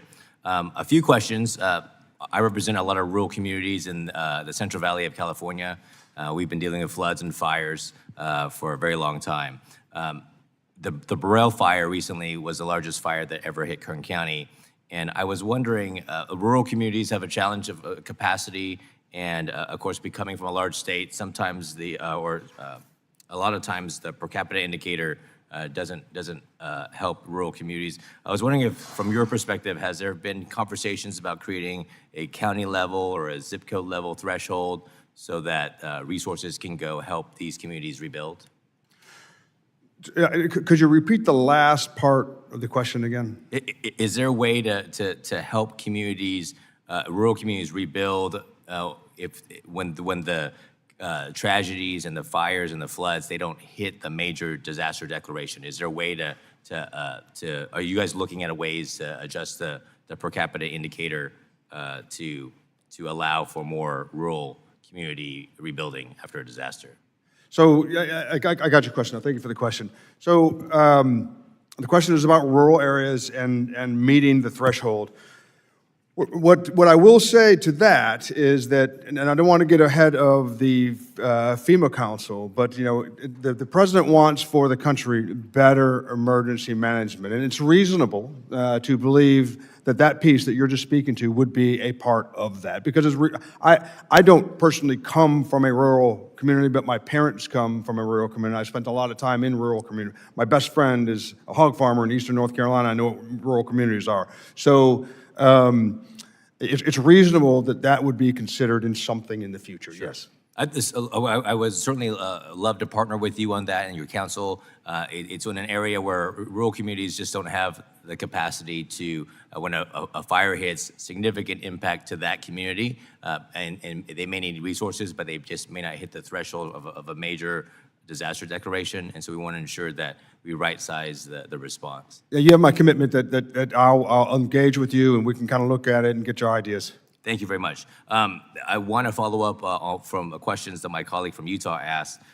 We also dealt with floods. My community in Tulare County had to endure and kind of front a lot of the resources to help rebuild. FEMA has somewhat, before you, a more of a complicated, complex assistance, work through the complexity of the assistance programs. Is there a way to simplify the reimbursement process and maybe expand the advance payments process to help rebuild roads, rebuild bridges that may have been washed away from like a flood? So once again, thanks for your question. And when my team did the mission analysis when we first came aboard, it was kind of phase one of the mission analysis. And now we're breaking down each one of the mission essential tasks, and now we're getting to those things you're talking about right now. Once again, I'll share that with you when the time comes. Sure. And your team has been very helpful since the new administration has come in. I think kind of working through the complexity. So I think you're going to hear a lot from a lot of the rural areas. Small communities, they don't have the technical assistance capacity to work through everything, and the back and forth constantly adds a layer of bureaucracy that maybe we can cut through. Yeah, it's a very important issue. And then in terms of incentivizing investments to mitigate before disaster strikes, has FEMA and your team looked at how to better incentivize investments in areas of limited resources? We are working on that now. This will be part of the discussion, the wider discussion that we can have, if you give me some time on that. Perfect. And I would just want to extend an invitation for you to come to my community. We'd roll out the red carpet for you if you ever come to California. And with that, I'll eat back. I would love to come. Chair thanks the gentleman. The chair now recognizes the gentleman from California, Mr. Garamendi. Thank you, Mr. Chairman. This committee has for a long time been concerned about FEMA, the way it runs and operates. There have been major efforts by the committee as a whole and by the subcommittee. I'm thinking back on much of the work done by Mr. Graves before he left Congress. Going forward, the question of whether FEMA is going to survive or not remains open. In the first week in office, President Trump talked openly about getting rid of FEMA. In March, Secretary Noem said, we're going to eliminate FEMA. In June, Trump said FEMA could be eliminated as soon as December, saying he wanted to wean off FEMA and bring it back to the state level. It's not just those words, which are not fake news, by the way. It's also what has actually happened. A third of the staff at FEMA has been eliminated in the DOGE process. So there's serious concerns, at least by me, and I suspect by other members of the committee, about the future of FEMA. Is it even going to exist? Can you commit to us today that FEMA will exist in the future, will be able to carry out its functions under the law and under the needs of this nation? Or do you not know? Thank you for the question. What I could commit to is that the president wants a better emergency management for the American people, and that's a noble goal. The president's a noble man, and that's what he wants. He wants a better emergency management capability. Does that mean FEMA is gone and there'll be something new and different? So in his wisdom, and with Secretary Noem and Secretary Hegseth's guide, the president has appointed a FEMA council, okay, that are going to give him recommendations. So the answer is blowing in the wind. We do not know, and you cannot confirm, that it is a policy of the administration to maintain FEMA. I understand that. Let me move along here. A third of your staff is gone. 2,000 employees have departed for multiple reasons, some of them fired, others of them taking early retirement. It took 9 days for you to arrive in Texas following the disaster there. Is that the normal going forward?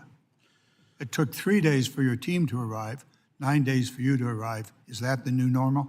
So as I promised the people of Texas, they would get what they needed on time and on target. And I talked to the emergency manager of Texas, and I asked him, what is the best thing I can do for you? And he said, remain on the ground and make sure that we get what we need on time. So I remained in Washington, D.C., kicking down the doors of bureaucracy. I got it. That's where I remained.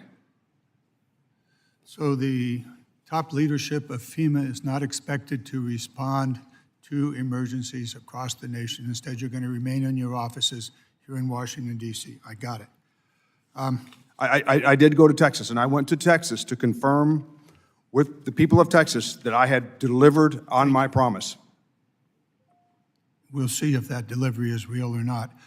The next series of questions has to do with disaster mitigation. That is, getting ahead of the disaster. You just heard from Mr. Fong about his request for funding to reduce the fire risks in his area. Certainly that exists in my area, in the Bay Area. However, that program was terminated. Even though it was started in 2018 by President Trump in his first term, it's now eliminated. So the effort, so is it the policy of FEMA to rebuild that program to get ahead of the disasters and to fund disaster mitigation before it happens? What is the policy of the department? You're speaking of the building resilience, correct? That is correct. Okay. So it was started in 18, but under the Trump administration, that program began to be used for things like bike paths and shade at bus stops. So instead of dealing with those specific, rather small funding programs, you decided to eliminate this entire program. Is that correct? Well, that program, BRIC, is under litigation. I can tell you about the past, but I can't tell you anything about the future for that program. But it was being used for That's bike not paths. my question. What is the future? Is the BRIC program is terminated? Is it the intention of FEMA to restart it? Or are we simply not going to pay attention to an effort to reduce the potential for a disaster? What is Resilience is a top priority of FEMA, but that program, once again, there's litigation surrounding that program, and I'm not at liberty to speak of it. Gentleman's time has expired. Chair thanks you, the Mr. gentleman. The chair now recognizes Representative Rouser from North Carolina. Thank you, Mr. Chairman, and Mr. Richardson, thank you for your service. It's not an easy job that you have by any means, but a very, very important job. Just to finish that line of questioning, or your answer rather, you mentioned BRIC, the BRIC program was funding bicycle paths, and then what else you got cut off? I was just curious what else you were going to say.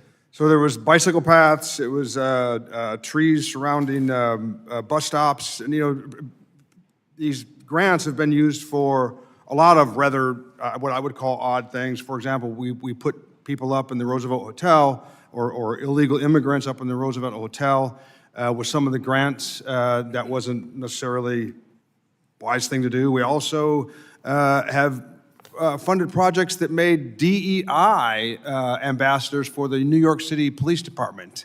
Yeah, so not exactly mitigation efforts.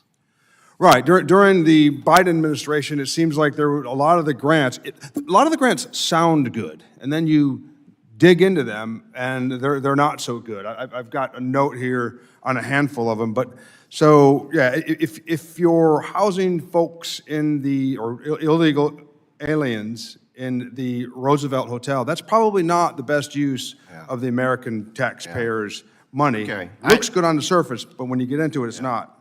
I got the answer there. Let me move on to my questions before I run out of time. So the Review Council, when does FEMA anticipate the Review Council will finalize and share its recommendations for Congress? Do you have an idea of a timeline on that? The FEMA Review Council is working now, and there's, in the late fall, I believe that's when, or when are they plan to give their recommendation to the president. Thank you for that. Hurricanes Matthew and Florence, they affected my district pretty significantly. Matthew was in 2016, Hurricane Florence was in 2018. In 2018, Brock Long was the administrator. And I have to say, in both of those storms, the FEMA response was very, very good. But we still have, those cases are still open. They've not yet closed. In other words, there's still need there. And there's still reimbursement that's waiting to be signed, or I'm not sure where it is in the bureaucratic process. And of course, those storms were 7 and 9 years ago, respectively. Or let me just put it this way: can you get me a report on exactly what's left to be finished up on as it relates to those two storms? Not right now, but soon after this hearing, when you can. Yeah, thank you for the question. Each day I get a snapshot of the open disaster claims, and it's shocking to see how many of them are still open. And no doubt, we need to reduce the number of open declarations. And yes, I can get back with you, and I'd be happy to get back with you on that. Yeah, is that an issue of resources or administrative time, or what is the holdup there, or regulatory burden of some sort? My gut feeling is it's just how it's developed over time. Probably at one point, a handful of people, touched it, and by this point, there's many more people than necessary to touch that. Okay, one last thing. Hurricane Helene didn't hit my district, but it did hit my friend and colleague Chuck Edwards and Virginia Fox really, really hard. Their districts in western North Carolina. Obviously, you have every storm is different. Every locale is different. In western North Carolina, you have a lot of private roads. FEMA traditionally doesn't help out with private roads, but if those private roads don't get rebuilt, you can't, get debris and other items that are necessary for recovery. And I think that's been one of the big issues for western North Carolina. Chuck Edwards had tried to get some clarifying language included as part of the CR. That didn't work out. But flexibility in terms of addressing need, because again, not every place is the same, I think is crucially important. Is that a line of thought that you all are pursuing at all? The question involves private roads, and thanks for the question again. Right, private roads is an issue, particularly for some reason in North Carolina, and we're working for a way where we can resolve that and try to provide a resolution to that. And I'll keep in contact with you and make sure you kind of stay abreast of that. Well, until that aspect is handled, it's just hard for that area to make any kind of substantial recovery. That's the bottom line. And it's somewhat unique to western North Carolina, which speaks to the need for flexibility when you're dealing with these disasters and response. Yeah, my heart goes out to the people of North Carolina and that whole region, Tennessee, Western Virginia, that had to suffer that tragedy. Thank you, sir. I yield back. Gentleman, thanks, or the chair thanks the gentleman. The chair now recognizes Representative Gillen. Well, thank you, Mr. Chairman, and thank you, Mr. Richardson, for being here today. So as acting administrator of FEMA, you oversee the agency's preparedness grants, including the nonprofit security grant program. And as I'm sure you're aware, synagogues, churches, yeshivas, and many other houses of worship across our country, and certainly in my district on the South Shore of Long Island, rely on these grants to keep their congregants, their worshipers, and our residents safe. And right now, we're facing a huge spike in anti-Semitism and other threats, and these critical grants are more important than ever for my constituents, and I'm sure for many other folks across the country. And I'm grateful that FEMA recently awarded some of the emergency supplemental funding that was allocated for fiscal year 24. However, the agency still has not opened applications for fiscal year 25 funding, which Congress had approved back in March. So, Mr. Richardson, fiscal year 25 is coming to a close soon, and synagogues and houses of worship, churches in my district are wondering when you might open the application for fiscal year 25 nonprofit security grant program, so we can make this $275 million available for this really important need in my district and across the country. Yeah, and thank you for the question. I believe those grants are very, very important. And we've spent a lot of time in the last couple of months moving forward and doing due diligence on those. But I do have good news. There are NOFOs going out. I can't speak to that grant specifically, but there are NOFOs going out as we speak. Okay, great. And can my office follow up with you about these specific grants because they are so important in my district? Please do. And one of the things we want to do is we want to make sure we get those notice of fundings out so the districts have a chance to apply and get back with us. So yes, please do. Okay, great. And also with respect to these grants, I've heard from a lot of pastors and rabbis that the funding is okay to be used for infrastructure, but not actually for personnel. And so a lot of our synagogues and houses of worship are looking to expand the scope of appropriate uses for this funding to include perhaps security personnel to stand guard at the synagogues, particularly during the high holy days or during worship services. And is that something that we could work with your office on to try to maybe expand the scope of funding? Yeah, I understand the question. Thank you for the question. Yeah, please do. I need to look into the details of the grant, but I'm sure there's some way we can work around that. Okay, great, thank you. And finally, in May, FEMA opened applications for FY24 SAFER grants to help hire, recruit, and retain firefighters. And I wrote to fire departments across my district, encouraging them to apply for these grants. And I'm really pleased that the Oceanside Fire Department in my district, which operates with volunteer service members, put together a really strong application for funding to help them recruit and train new volunteer firefighters to keep their community safe. And I wrote you a letter in support of their application, and I'd appreciate the opportunity to get in touch with your office again. Can you commit to working to follow up on this issue also with me after this hearing? Sure, and thanks once again. I think I replied to the letter, but yes, I would be happy to speak with you. Great, thank you so much, Mr. Richardson. I yield back. Chair thanks the gentlelady. The chair now recognizes Representative Kiley. Thank you, Mr. Chair. Thanks for being here today, Mr. Richardson. I'd like to talk with you briefly about a very simple action that the President and FEMA could take that would come at a relatively modest cost, would make an enormous difference for many people in my district, and would reverse an enormous wrong committed by President Joe Biden. It relates to the Calder Fire, which you might be familiar with. The Calder Fire was one of the biggest fires in California history. It was in 2021, and you might remember the images that were really surreal of the ski slopes that were on fire and were ablaze. The blaze came very close to actually destroying the entire town of South Tahoe, which I represent. Fortunately, there was legislation that had created a categorical exclusion for fire mitigation that had allowed for a fire break to be created, and we were able to stop it from going into South Tahoe. But folks in the community of Grizzly Flats were not so fortunate. Hundreds of homes there were destroyed in 2021.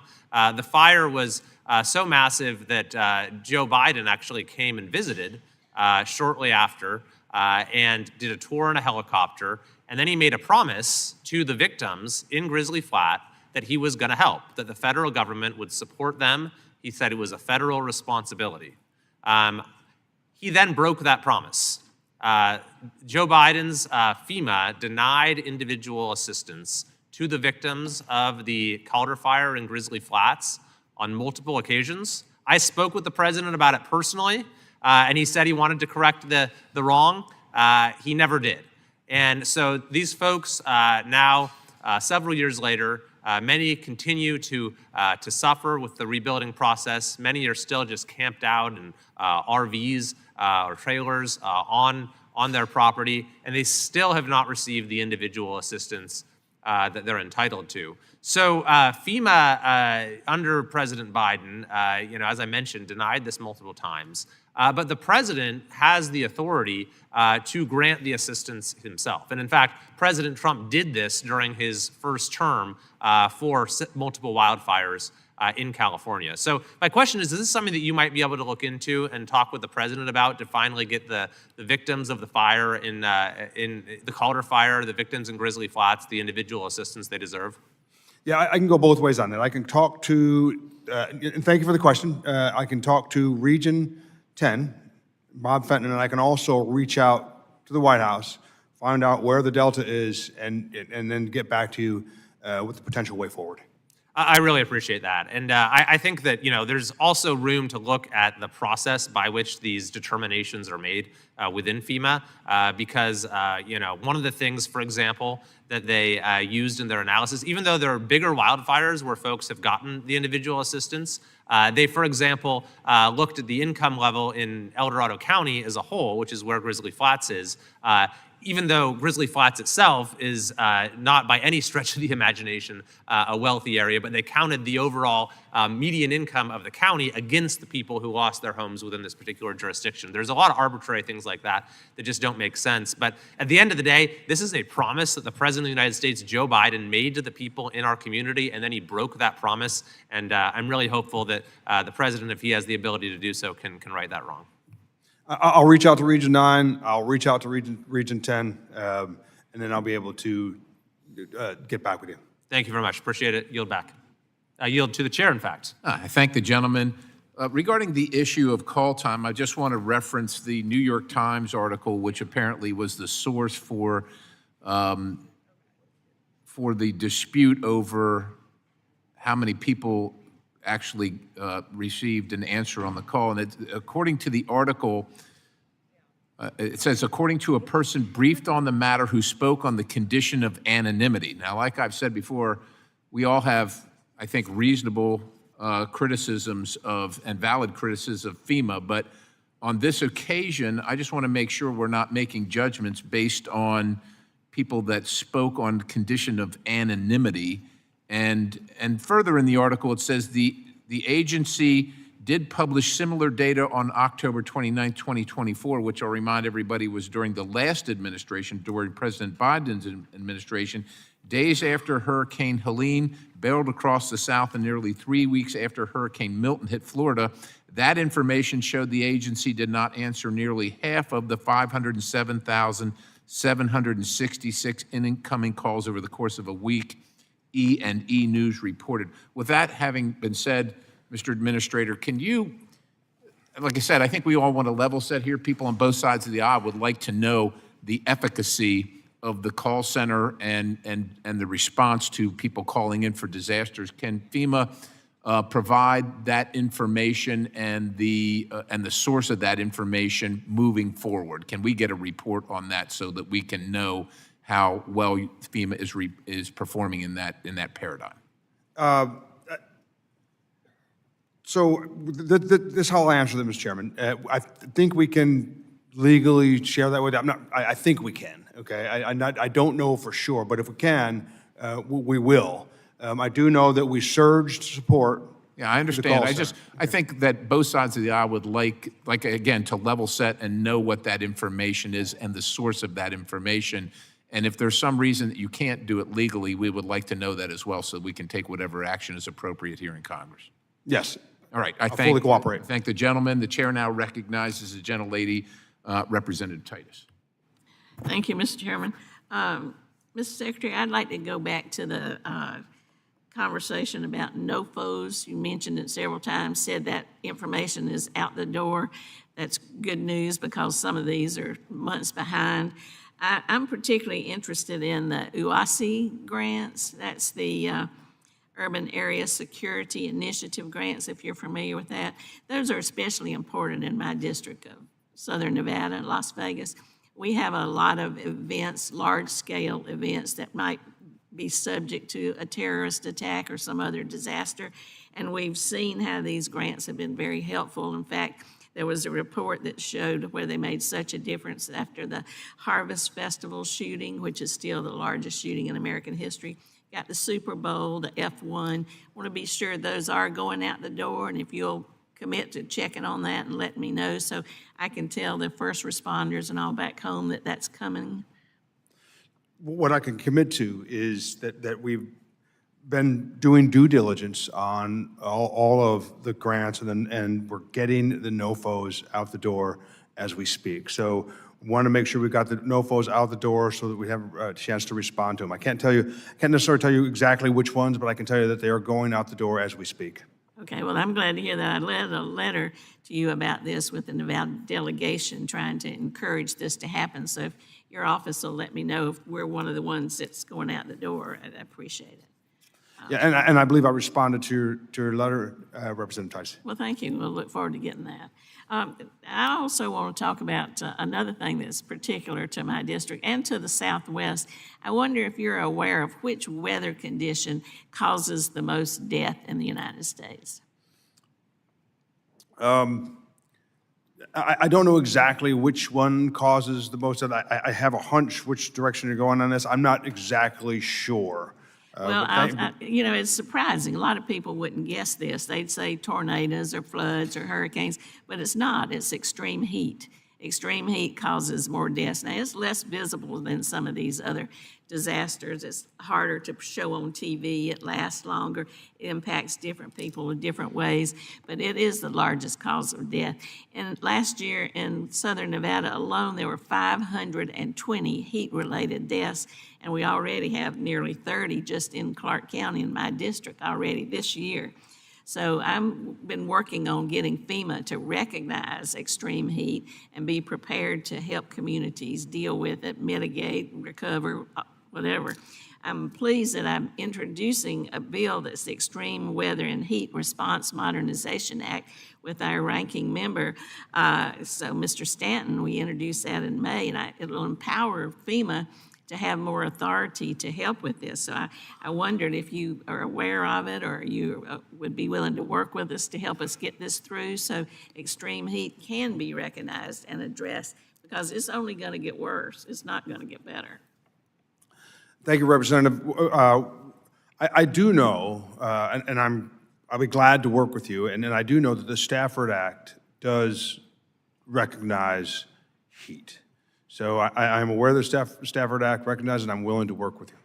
I appreciate that. And it does recognize, but it's not, you know, it's hard to get it declared and recognized formally because, like I said, it's not as easy to recognize as a flood that happens in 2 days like in Texas. It's an extended problem, and it, like I said, it hurts different people in different ways, affects lives, and it affects livelihoods. So Mr. Stanton and I'm sure will appreciate your getting involved and helping us with that. Thank you. I yield back. Thank you. The chair thanks the gentlewoman. The chair now recognizes the representative from Pennsylvania, Representative Bresnahan. Thank you, Mr. Chairman, and thank you, Mr. Richardson, for being here. I represent northeastern Pennsylvania, which has been privy to flooding over the years dating back to 1972, slightly before my time, but still, as I drive around with my family, my grandmother, she'll occasionally point to different areas about how high the water actually was. And then back to 2011, northeastern Pennsylvania saw some flooding in an area outside of a levee system, which totally decimated a community, ultimately redrawing the flood maps and making it extremely challenging for various different homeowners to be able to get flood insurance, and created some additional strains on the school districts. So actually back to 2021, we also saw a flood that actually claimed the lives of at least one person in Lackawanna County. And this past May, the city of Scranton was finally able to complete 40 projects totaling $5.5 million to improve 8 waterways and infrastructure damaged by severe flooding in August of 2018. In April, I sent a letter to then Acting Administrator Hamilton asking for the BRIC program to be reinstated. And Mr. Chairman, I ask for unanimous consent to enter that letter into the record. Without objection, so ordered. Thank you. My question would be, I've heard some evolution relating to the BRIC program, and there were a few different programs, actually levee projects, that were slated to take place inside of my district. And unfortunately, because of the cancellation of the BRIC program, though about $10 million of levee construction was unfortunately canceled, as well as another $2.5 million in the city of Scranton for buyouts for properties that were ravaged by that earlier flooding that I mentioned. My question would be, have you given any thought, or has there been any dialogue relating or circulating around the BRIC program, or the possible reinstatement of the BRIC program, or something to the likes or similarity of it? So thank you for the question. And a bit on BRIC first. As I think you might have alluded to, BRIC originally was during the 2018, during the Trump 45. And then it went into the Biden administration, and kind of BRIC went off the rails. And it went off the rails because we were funding things like bus stops and bike paths. So right now, it's under litigation. And what I can, so I can't really speak about, but what I can tell you is that resilience is a priority for me, and it's a priority for FEMA. So even though the BRIC program is under litigation, resilience is important and a top priority for me. And I would like to stay engaged with you on that regarding BRIC. Regarding resilience. Really appreciate that, and I'll use this as an opportunity to invite you to northeastern Pennsylvania and see some of the communities that have unfortunately suffered dire consequences because of flooding, where levees were never even projected. Some of these areas never even had received water in 1972 that ended up being decimated in 2011 just because of different dynamics and landscapes within inside of the river. But I definitely want to continue to stay in touch, work together on some different systems and solutions for my community. So I appreciate you being here. I yield back. Chair thanks the gentleman. The chair now recognizes Representative Oil. Thank you, Mr. Chair, and thank you, Mr. Richardson, for joining us today.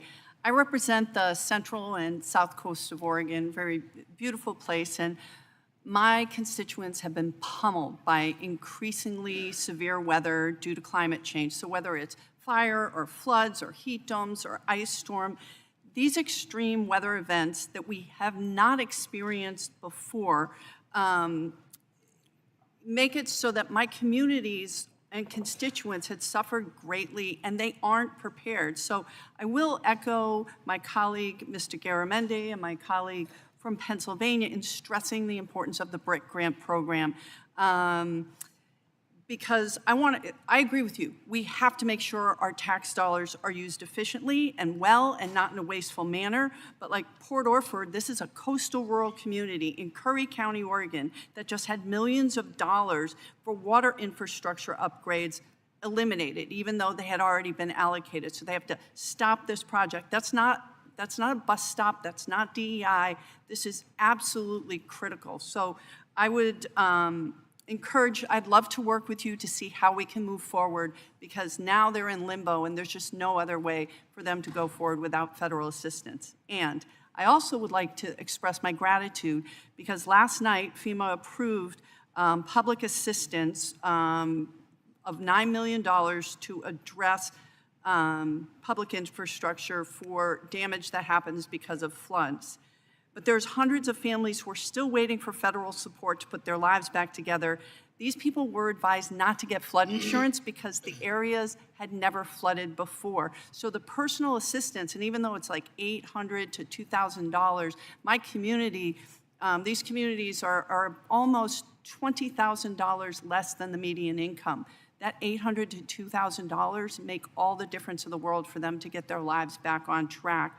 So we still have, I don't want to play a blame game. There is no administration that has handled FEMA well, none. It is inefficient. You have people that are traumatized that have to go through bureaucratic processes.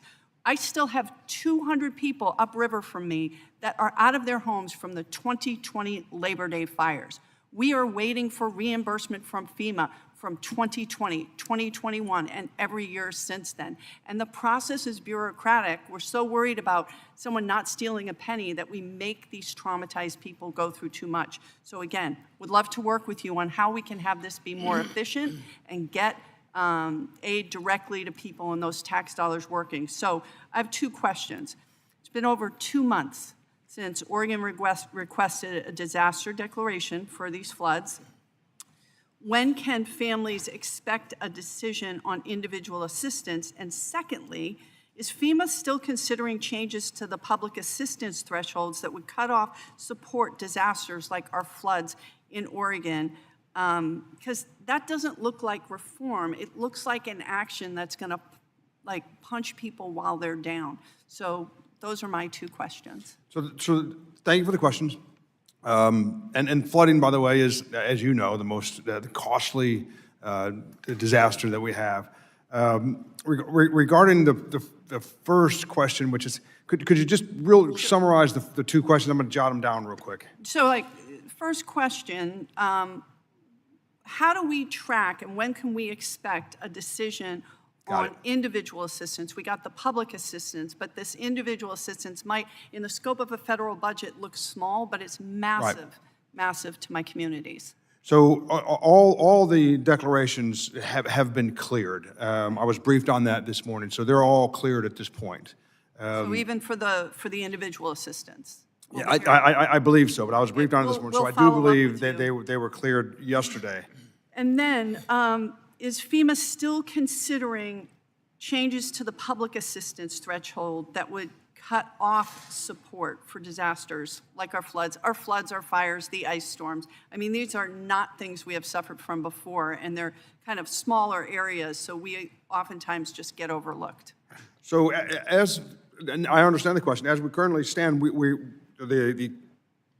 they remain the same. However, the future of FEMA is going to be determined by the council. So that would be forthcoming depending on what the council decides to recommend to the president.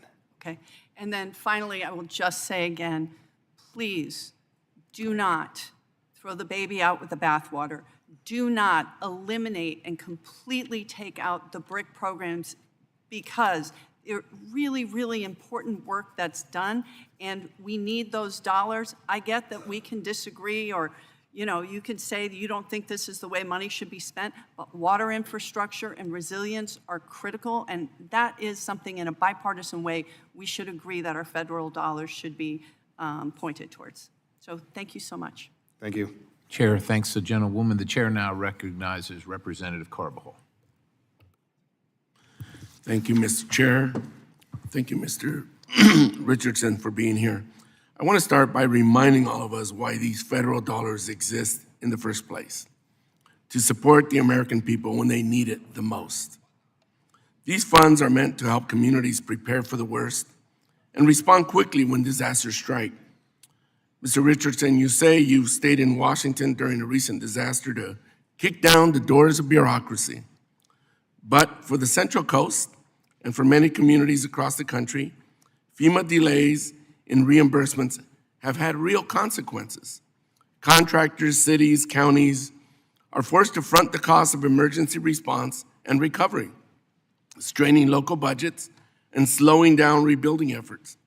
Yet when it's time for the federal government to pay back local communities, It is holding funds rather than repaying its share. Why? Because Secretary Noem is now personally reviewing every FEMA grant contract over $100,000. This bureaucratic bottleneck is suffocating our communities. I have heard from my constituents from the County of San Luis Obispo, the City of San Luis Obispo, the County of Santa Barbara, the County of Ventura, and various water districts throughout my district. They are not receiving the reimbursements that they are owed. Today, I want to focus my questions on these issues. Mr. Richardson, what specific action is FEMA taking to clear these overdue reimbursements? And how much longer will my constituents on the Central Coast have to wait? Thank you for your question. So the reimbursements and the bureaucratic nature of that is indeed something I'm concerned about, because I will kick down doors of bureaucracy. And we are digging into that now, because it takes far, far too long for the reimbursements and also to close out the disasters. So it's something that we are looking into. I don't necessarily have a timeline, but I can work with you to let you know. Thank you. For months, Donald Trump has claimed that he is cutting red tape, and his administration is doing that in Washington.